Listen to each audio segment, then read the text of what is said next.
a la infancia vulnerable. En este trabajo se presenta una experiencia docente desarrollada con el alumnado del grado en Educación Social de la Universidad de Santiago de Compostela dentro de lo que es la asignatura de Historia de la Educación Social del segundo curso. Bueno, pues en esta asignatura el alumnado realiza un trabajo grupal ligado a un libro fórum en el que realmente se rescata el valor y, digamos, también el aporte que puede hacer a la formación de los futuros educadores y educadoras sociales de las pedagogías narrativas, es decir, del análisis de determinadas experiencias de educadores que, bueno, pues en otros periodos históricos desarrollaron experiencias que son innovadoras, que realmente ilustran y pueden aportar claves importantes para el desarrollo del trabajo educativo de los actuales educadores y educadoras sociales. En este sentido,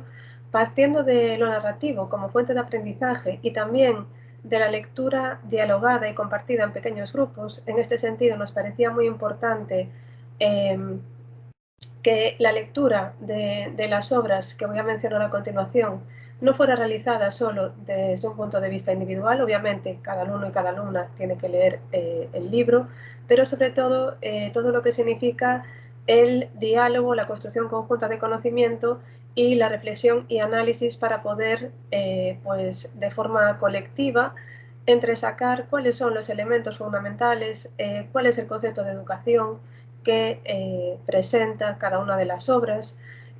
cuál es el aporte también de cada una de ellas a lo que significa la educación social en la actualidad, cuáles son las limitaciones de las experiencias, con qué dificultades se encontraron los educadores pues para desarrollar las experiencias con la infancia. Estamos hablando del colectivo de infancia vulnerable y en este sentido, bueno, pues esta experiencia del Libro Fórum está ligada al análisis de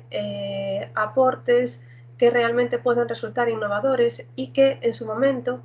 digamos que apostaron por un modelo de atención que, superando las limitaciones de las macroinstituciones de la época que estaban asociadas al Consejo Superior de Protección de Menores, fundamentalmente los denominados reformatorios, pudieran ofrecer una atención más humanizada y adaptada a las necesidades y singularidades de la infancia. Son experiencias que buscaban un modelo de atención personalizado, convertir en cierto modo las instituciones en hogares, humanizar la atención e integrar también un elemento muy importante que es la comunidad. Es decir, frente a servicios especializados alejados de los contextos comunitarios, en estas experiencias lo que se busca es que la comunidad, la sociedad, también conozca estas realidades y que los niños y niñas que están en estas instituciones también tengan la posibilidad de participar en iniciativas del contexto, en iniciativas que realmente, en las que participa, digamos, otros niños y la población, digamos, del entorno, ¿no? Las obras que se seleccionaron fueron el libro de José Ortega Esteban, catedrático de Pedagogía Social de la Universidad de Salamanca, titulado Delincuencia, Reformatorio y Educación Liberadora, en el que se nos narra la experiencia de un reformatorio que se denominaba Centro de Difíciles de España, el Reformatorio de Tejares, en Salamanca, y la experiencia de Enrique Martínez Reguera,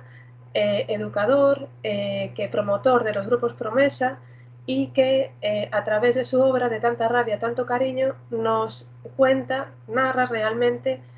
la atención que se le fue otorgando, la atención educativa a la infancia desde los años 70 hasta los años 2000 en los pisos que se promovían, en los que Enrique también vivía, ¿no? En el que también acoge a los niños y a las niñas, y cómo pues, se iba realizando ese acompañamiento educativo con la infancia, ¿no? Vamos a ver que en la experiencia docente, esta experiencia realmente tenía dos partes, por decir así. El alumnado, por un lado, tenía que elaborar un trabajo escrito en el que se le pedía, pues, tanto los elementos fundamentales, obviamente, de la obra, ¿no? El argumento fundamental. También analizar en profundidad, sin olvidar el contexto histórico, pues la visión de la educación que subyace en la obra, el papel y funciones que asumen los educadores. En aquel momento pues no eran educadores sociales, pues porque las experiencias de los años 70 o años 80 obviamente son anteriores al surgimiento de la figura profesional como tal, ¿no? Pero ¿qué papel y funciones asumen los educadores en aquel momento? Pues maestros que realizaban esta labor realmente de educadores sociales en estas iniciativas. ¿Qué aportaciones también tienen estas experiencias a la educación social y cuáles fueron las limitaciones? Algunas de ellas, de las limitaciones, digamos que tenían un carácter interno, pues se debían, digamos, a las propias dificultades o digamos que las instituciones pues no podían dar más de sí, pero también hubo factores externos que hicieron que, como en el caso del Centro de Difíciles de España de Tejares, que pues la experiencia fuera muy breve porque no interesaba, ¿no? Ese cambio de modelo, un modelo tan rupturista para el momento y en el que pues,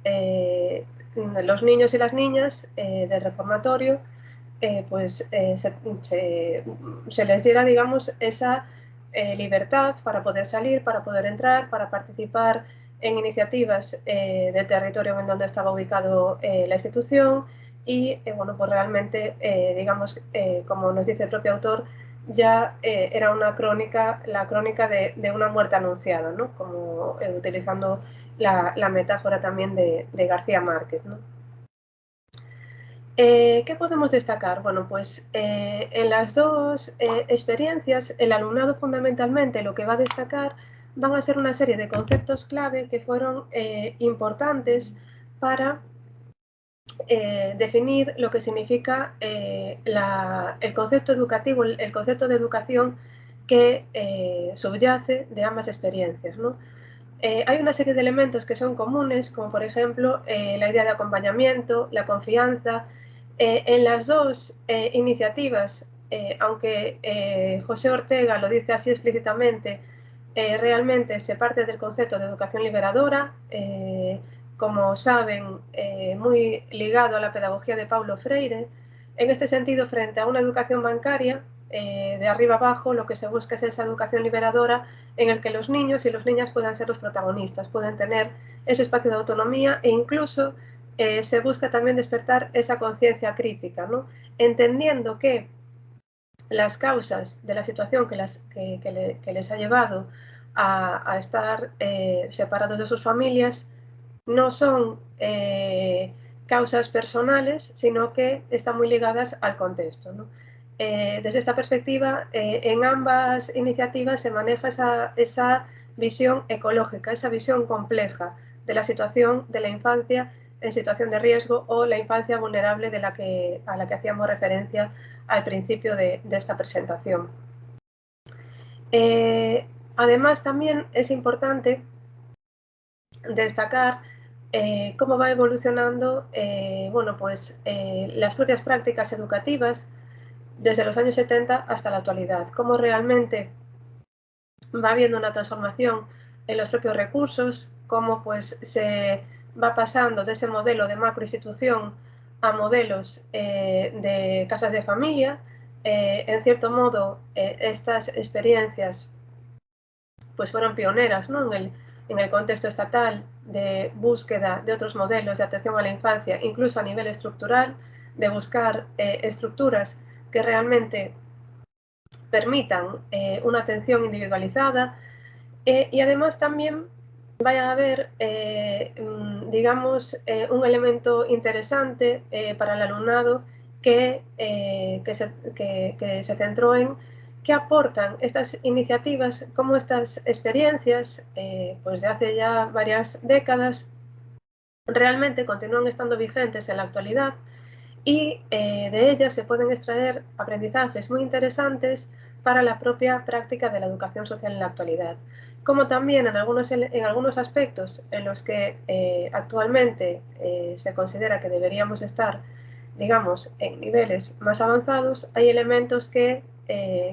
se indicaban en estas iniciativas que todavía continúan siendo rupturistas para lo que significa el modelo de atención a la infancia vulnerable en la actualidad. El alumnado, además de presentar este trabajo escrito de forma colectiva, también realizó una presentación en aula, destacando los puntos fundamentales, y en ella se estableció un diálogo entre las dos obras, ¿no? De forma que pues, se establecieron esos puntos en común, diferencias, limitaciones, estableciendo sobre todo también, digamos, una base que se considera importante para el estudio de la educación social y que en ambas iniciativas lo que se percibe es que es digamos, un enfoque sociocrítico de lo que se puede significar la pedagogía y la educación social, basada sobre todo en esta idea de la libertad, basada también en la autonomía y basada también en que el educador no es un modelo, sino que es un referente. Y de ahí una función clave del educador y la educadora social, como es el acompañamiento socioeducativo. Bueno, tras la realización de este proceso de enseñanza-aprendizaje con el alumnado, se puede constatar que las pedagogías narrativas tienen un gran potencial para la formación de educadores y educadoras y les permiten ampliar la perspectiva aproximándose a experiencias singulares y digamos que también a partir de educadores que rompen o han roto moldes en determinado momento histórico. Aunque la distancia entre las circunstancias en las que se desarrollaron las propuestas analizadas y las actuales es notable, la potenciación del diálogo, la aceptación del otro, la construcción del vínculo educativo, en el cual se hace una importante incidencia en ambas obras, la educación liberadora como referente, continúan siendo desafíos importantes para la educación social en nuestros días y para la reflexión crítica en torno a la atención educativa de la infancia vulnerable. Bueno, hasta aquí mi presentación. Muchas gracias por su atención.